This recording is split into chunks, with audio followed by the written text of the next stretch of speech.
Hello everyone! In today's sewing tutorial, we're going to be needing our basic bodies. Let's start by drafting our V-neckline. My V-neckline depth here is around 1 inch above our bust point. After drafting our V-neckline, we can now cut it. In this sewing tutorial, I'm going to use a silk charmeuse fabric. You can use other soft flowy materials like crepe, light satin, or even printed chiffon material if you have. Now it's time to cut our silk charmeuse material. I begin by folding our charmeuse material on bias so that the finished output later of our neckline has this smooth and flowy vibe on it. Remember the V-neckline pattern that we drafted earlier? Now you can do this slash and spread technique to create a cowl final pattern. Now we have to lay this pattern on the bias fold, making sure that the top of the neckline should create a right angle position to our bias fold.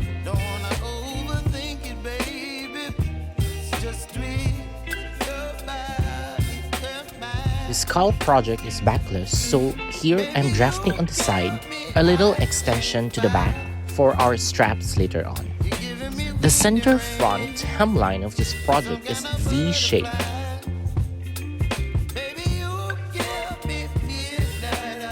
I'm now cutting the fabric with half an inch sewing allowance for my pattern.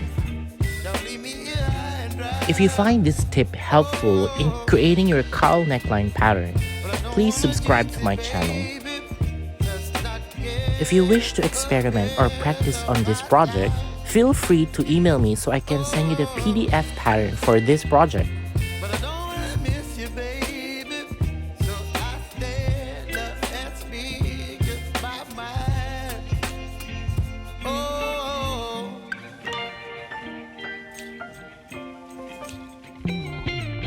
When you try to open your cut fabric, it should look like this.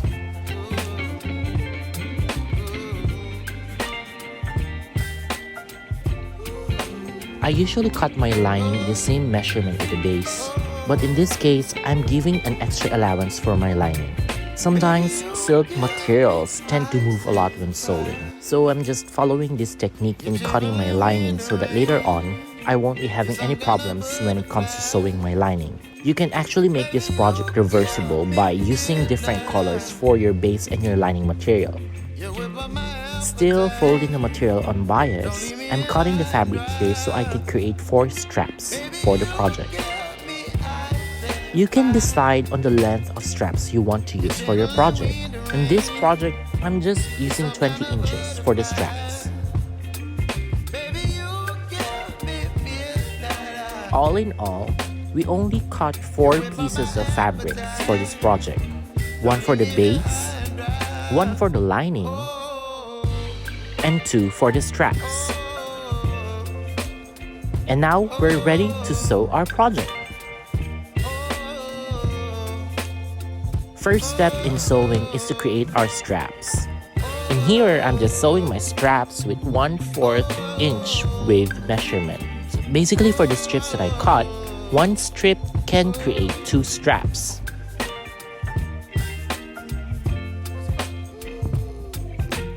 At the end of my straps, I usually lock it so that it's easier for me to reverse it later on.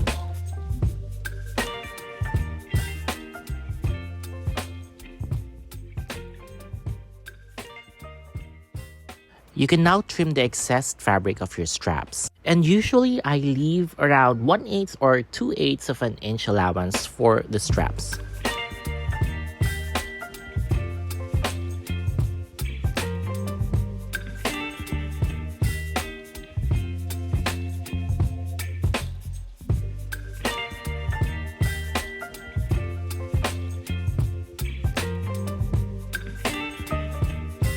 Now we have to attach the straps to the base of our project. 2 straps will be attached on the sides of the neckline, and the other 2 will be attached at the back of our project.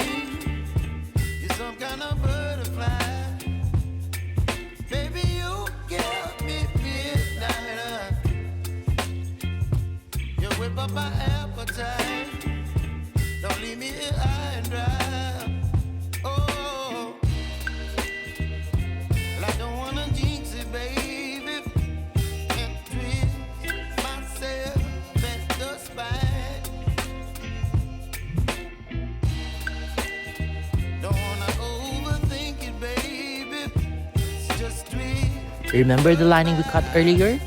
Now we can place our base material right sides to right sides with our lining.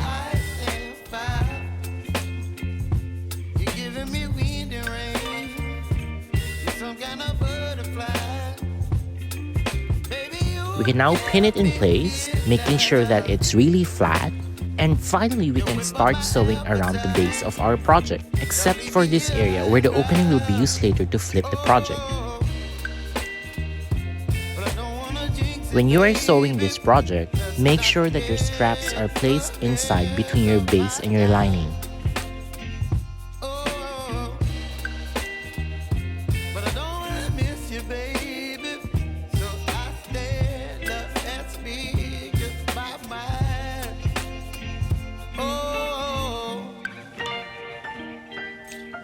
After sewing the base and lining of our projects together, you can now start trimming the excess off the lining by following our base material.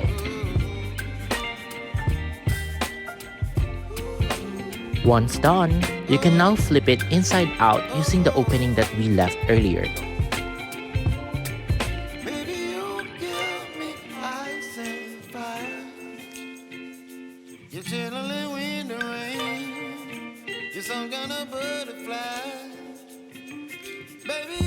And finally, don't forget to sew the opening of our project.